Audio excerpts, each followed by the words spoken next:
Menginjak usia 4 tahun, Syahdan Pratama, anak sematawayang dari Susanti asal Serang, Banten, mesti tinggal di rumah singgah untuk berobat. Sedari lahir, Syahdan kerap jatuh sakit. Lambat laun, gejala pernafasan yang diderita Syahdan kian parah dan membuat Susanti nekat memboyong Syahdan ke Jakarta dengan berbekal modal ala kadarnya.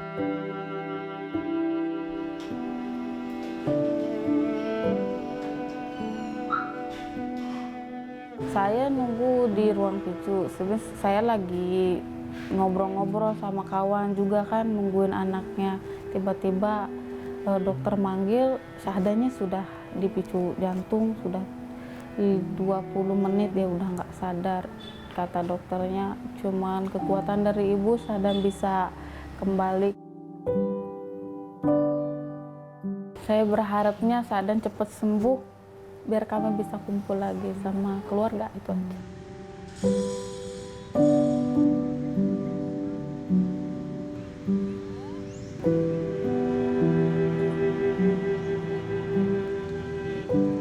Dan ini adalah kisah perjuangan seorang ibu demi buah hatinya.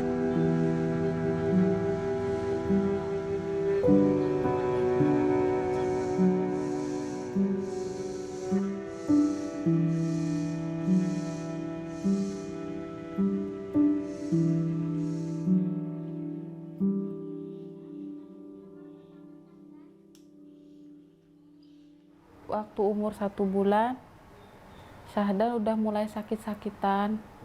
Pertama dia muntah, demam, terus badannya makin lama makin kurus, suka biru, napasnya sesak. Saya pikir kan cuma sakit musiman anak bayi, jadi nggak ngerti, apalagi pertama kan.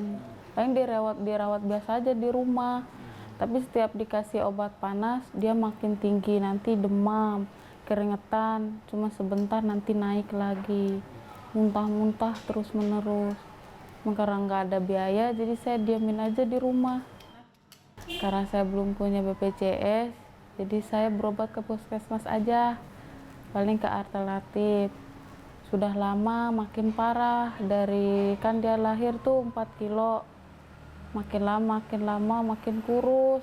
Pas umur 6 bulan, saya bawa ke rumah sakit.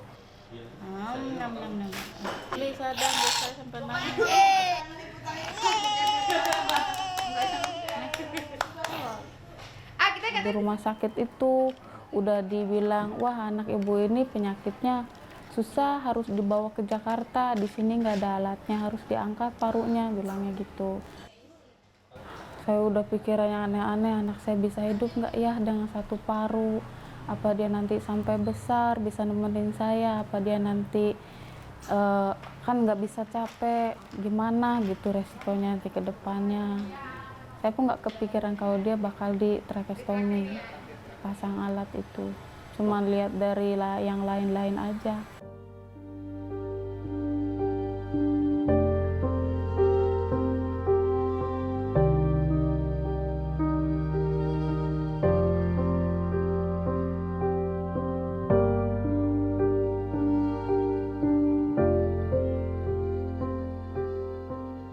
Dua bulan sebelum Syahdan lahir, ayahnya dipanggil Yang Maha Kuasa akibat serangan jantung. Hilangnya tulang punggung keluarga membuat kondisi ekonomi yang tadinya pas-pasan kian terpuruk. Keluarga sempat ragu untuk membawa Syahdan ke Jakarta untuk berobat. Apalagi di Jakarta tak ada saudara yang dapat ditumpang untuk melepas lelah.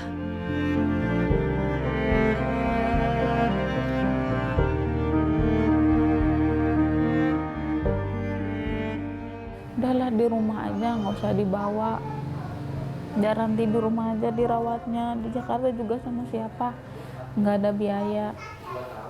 Cuman saya bilang, kalau saya nggak gini, saya bukan orang tua yang baik, saya bilang. Saya juga kan pengen punya anak biar dia sembuh, saya pengen namanya punya anak. Pengen ngelihat gitu kalau saya punya anak, masa saya udah dikasih anak, saya menelantarkan, saya nggak mau ngurusin. Jadi kalau misalkan ada jalan lain, kenapa enggak saya harus ngikut gitu. Jadi saya modal nekat berdua sama Sahdan ke Jakarta. Saya udah kepikiran walaupun saya nanti di rumah sakit kerja apa, cuci piring apa, misalkan kan saya nggak masalah, yang penting anak saya bisa dirawat sembuh. Jadi bapak saya ngizinin, tadinya nggak diizinin saya nggak berangkat. Setelah diizinin, ibu saya ngizinin, jadi saya berangkat. Ya, ngomong aja ya. Iya, enggak. Enggak. Dia nggak mau. Oh enggak pakai. Pakai ini aja. Pakai ini aja ya. Dikit. Pintar. Mulutnya mana mulutnya? Kurasnya mana? Ini lihat aja.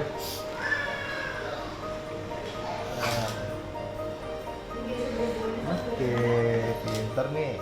Mbak Karuan, saya kan sebelum tinggal di sini, saya di rumah singgah RSCM.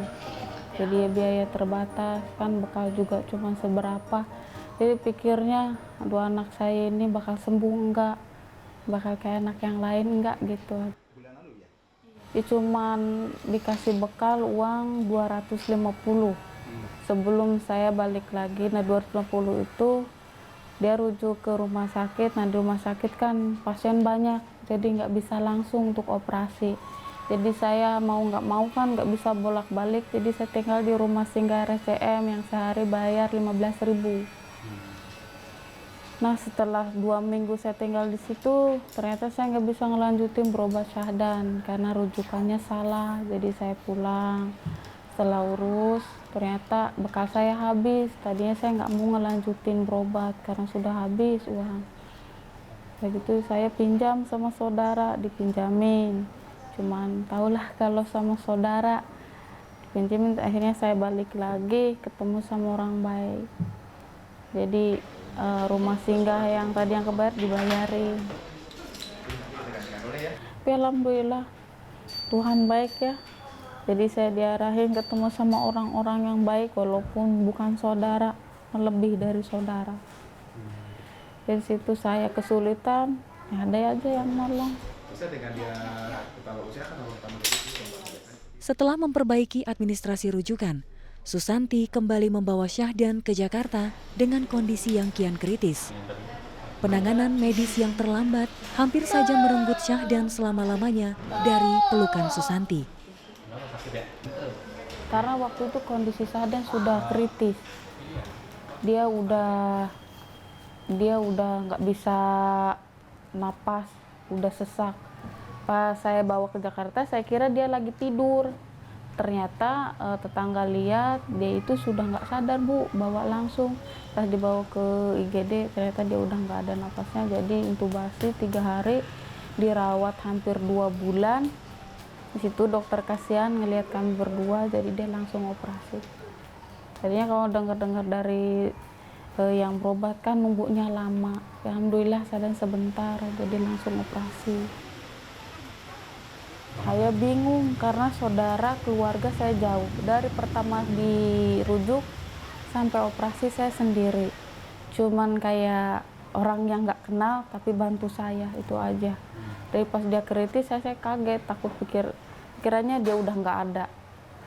Cuman dia yang saya punya, kalau nggak ada gimana. Saya minta tolong sama dokter terus-terusan. Akhirnya dokter mau, berkali-kali pisah jantung dia. Akhirnya ketiga kali dia pisah jantung, dia ada. Akhirnya sadar. Tadi sudah dokternya bilang cuman dari doa ibu aja Sahdan kuat, itu aja.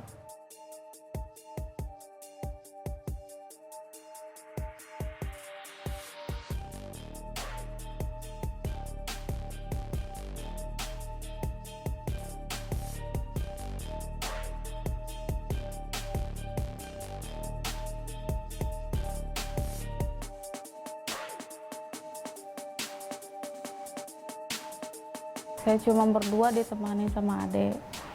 Cuman adik juga karena kan kebutuhan biaya juga di Jakarta banyak, jadi saya suruh pulang biarlah saya berdua sama Sahdan. Jadi pas pulang dari rumah sakit itu, keluar dari rumah sakit perawatan November, saya dikenalin rumah singgah ini. Dari pasien rumah singgah juga orang tua, dia ngelihat saya cuma berdua, kasihan, jadi saya suruh datang ke sini. Pas Sahdan itu lagi dirawat, Kak Iksan datang ke rumah sakit, nengok Sahdan, nanyain kapan bisa pulang rawat. Setelah operasi itu saya baru ke sini. Ya, waktu itu pas di sini ini jadi gimana? Di sini Ini belum tracheostomy ya? belum operasi. Tuh sesak, batuk, suaranya sih udah nggak ada, udah serak-serak gitu. Karena banyak dahak. Terus dirawat 2 bulan, demam terus, akhirnya udah dapet dirawat 2 bulan, jadi operasi. Syahdan itu di sini dari umur 11 bulan. Waktu masuk itu beneran masih badannya masih baby kan, 11 bulan. Udah pakai tracheostomi tapi belum bisa lepas oksigen. Jadi kemana-mana harus pakai oksigen. Mamahnya dorong-dorong tabung oksigen.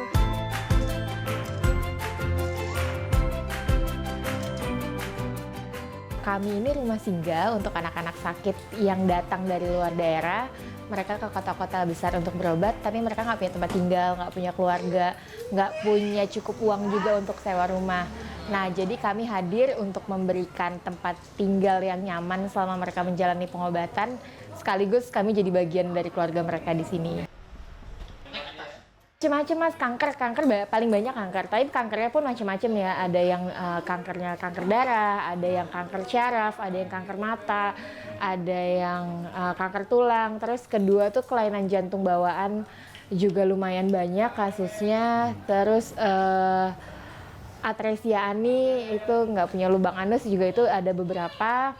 Anemia aplastik juga banyak. Sisanya lumayan macam-macam sih, sampai ada rare disease juga, beberapa penyakit langka juga ada di sini. Untuk Jakarta paling banyak Sumatera. Jadi dari Lampung, Jambi, Batam, Pekanbaru, Aceh itu kalau untuk Jakarta paling banyak dari Sumatera. Terus Jawa Baratnya Banten, bukan Jawa Barat, Banten banyak. Gitu untuk Jakarta. Tapi kalau di Bandung ya mereka sekitar Jawa Barat, Makassar, Pulau Sulawesi atau Papua. Kalau di Bali lebih banyak dari Indonesia Timur, Alor, NTT, NTB gitu, banyaknya ke Denpasar. Kalau di Semarang banyaknya juga Jawa Tengah. Jadi kemarin ada teman dari rumah sakit, ya. Dia pesan buat HP, buatin. Jadi saya buatin. Kalau yang itu berapa Mas Sahdan itu? Yang jual ini 50.000 kali panjang. Lumayan juga ya. Lumayan. Iseng-iseng kan nggak ada kerjaan, kalau nggak ke Polri jadi buat. Alhamdulillah kalau seperti ini yang jadi sehari gitu. Pas setelah diangkat parunya baru ketahuan sakitnya itu TBC. Ternyata TBC akut, jadi parunya udah dimakan kuman, udah diserang, jadi harus diangkat sebelah kanan. Sudah umur 8 bulan, dioperasi, diangkat parunya yang kanan. Intubasi lama kan, dia pakai selang napas lewat mulut tuh pakai mesin 3 bulan. Jadi dia kritis lama 3 bulan.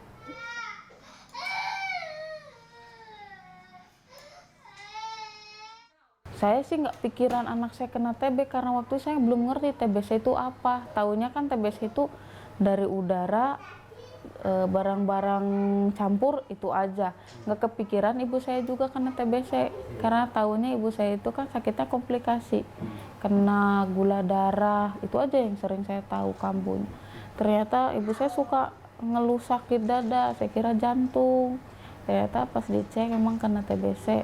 Nah dari situ saya tahu ternyata anak saya kena, cuman Sahdan yang lebih parah. Ibu saya sih cuma pengobatan 6 bulan, Sahdan 1 tahun. Cuman Sahdan harus diangkat parunya, ibu saya sih pengobatan aja.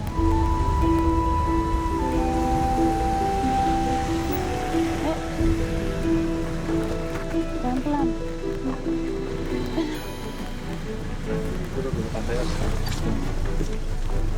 Sudah. Kita mau pulang ke rumah ya. Ini Dila ya, Muhammad, mau Udin kan.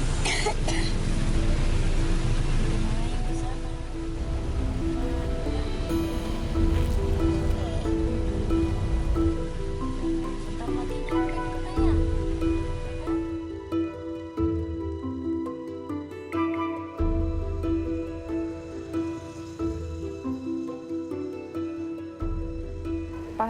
anak saya dirujuk, ibu saya lagi sakit juga, udah bilangnya yang aneh-aneh. Jadi saya udah pikirannya gimana, udah ditinggal suami, masa saya mau tinggal orang tua, terus anak saya juga sakit, harus apa gitu. Jadi waktu itu memang berat cobaan saya.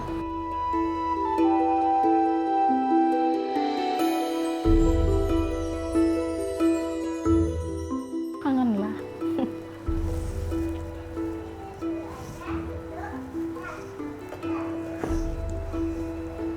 Apalagi kan ibu saya suka sakit-sakitan. Jadi adik saya sampai nggak kerja, harus ngurusin ibu saya. Jadi ya kepikiran. Karena cuma bantu kan adik. Orang tua dari bapak saya kan cuman kerja gitu aja. Jadi buat makan juga nggak cukup. Kalau misalkan saya ada di rumah kata kumpul, jadi ada saya kerja biar saya ngurus ibu selesai, biar nanti bisa balik lagi ke kampung. Operasinya emang kapan jadwalnya? Belum tahu, nunggu napasnya dia ke atas, jalan ke atas baru bisa ditutup. Sekarang sih belum bisa karena masih lewat tenggorokan karena banyak dahaknya. Jadi Susanti tak menyangka, setahun pasca pengangkatan paru kanannya, Syahdan mesti menjalani operasi lagi akibat tumbuhnya tumor di rongga paru yang kian hari kian mengancam jiwa Syahdan. setelah pengobatan parunya 1 tahun 2017, itu dia karena intubasi lama, jadi ada pentumbuhan stenosis subglotis, penyempitan di pernapasannya. Jadi dia diangkat 3 kali, sudah diangkat dia keluar suara. Nah, sudah selesai pengobatan parunya 2018 kan di ronsen ulang. Nah, di situ ada kejanggalan, ada tumor mediastinum. Makin lama kan dikira dokter tuh ini Bu biasa sama anak-anak itu, emang biasa, ada semua orang ada tumor. Tapi makin dia kan sering bolak-balik dirawat, suka di ronsen, makin besar si tumornya. Setelah di CT scan ternyata memang tumornya udah besar, udah menghimpit jalan napasnya itu. Jadi nggak bisa lagi kalau ditunda, jadi harus diangkat. Manusia ya, kadang ada lelah, tapi mau gimana lagi buat dia dan buat saya. Saya cuma nganter, ya memang capek. Apalagi dia yang lagi berobat pasti lebih capek. Tapi ya kekuatan saya cuma Syahdan, jadi ya kuat lah. Mikirnya ada yang lebih nggak seberuntung saya di luar, lebih sulit. Jadi saya harus kuat. Stres ya paling satu saya minta sama Allah kan. Ya karena kesulitan nggak mungkin selalu dipikiran kan. Ya saya minta sama Allah, ya paling saya deketin Syahdan. Saya cuma punya Syahdan, dia penguat saya. Itulah yang bikin saya tenang. Ya terkadang Syahdan juga suka bikin emosi. Tapi kalau lagi tidur, ya ampun, suka ngeselin. Tapi dari capek saya, dia yang suka bikin saya semangat lagi. Berapa? Pengennya ya tahun ini udah sembuh lah, nggak balik-balik lagi Jakarta, udah di rumah. Mau seperti apa nanti kehidupan di rumah, ya nggak ada yang tahu, sudah jalanin aja. Walaupun di sini misalnya rumah sih nggak, kalau ditanggung ini nggak seenak di rumah. Kalau di rumah kan dekat sama orang tua. Karena saya pun lulus saya juga cuman SMP, ya belum tahu. Tapi pengennya kalau misalnya Syahdan udah sehat, pengenlah kerja buat biaya dia juga kan, sekolah.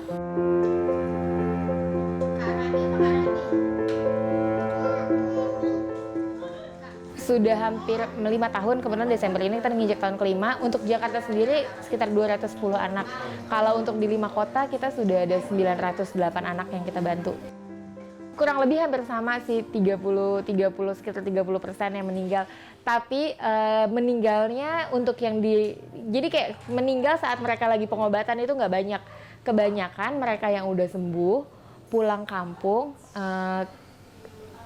gaya hidupnya nggak dijaga, dari makanan, waktu istirahat segala macam, sampai akhirnya ngedrop lagi. Kalau yang kanker relapse dan akhirnya mereka meninggal gitu. Kalau untuk yang sebenarnya untuk tinggal mereka selama pengobatan meninggal di Jakarta itu nggak terlalu banyak, mungkin setengahnya kali dari yang udah pergi.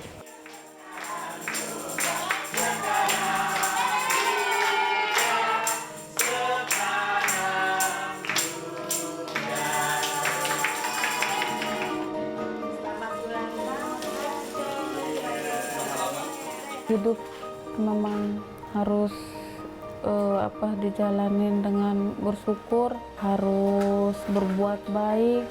Dari yang nggak tahu jadi tahu, ternyata ujian kan datang tiba-tiba.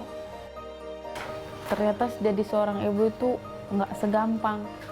Dulu saya suka kasar sama orang tua, ternyata apa yang ibu saya bilang saya rasain. Hamil dia, melahirkan dia, udah kepikirannya saya bakal hidup apa enggak. Ternyata sakit banget melahirkan itu. Ingat dosa sama orang tua, tapi orang tua di situ padahal sakit, dia selalu ada di samping saya. Sampai dia panas dingin pun nggak pulang, dia nemenin saya. Di situ sih ingetnya pas membesarkan sendirian, karena ibu saya itu pas cucu pertama Syahdan udah nggak bisa ngerawat Syahdan, jadi saya habis sesar pun saya mandiin Syahdan sendiri, ngurus Syahdan sendiri.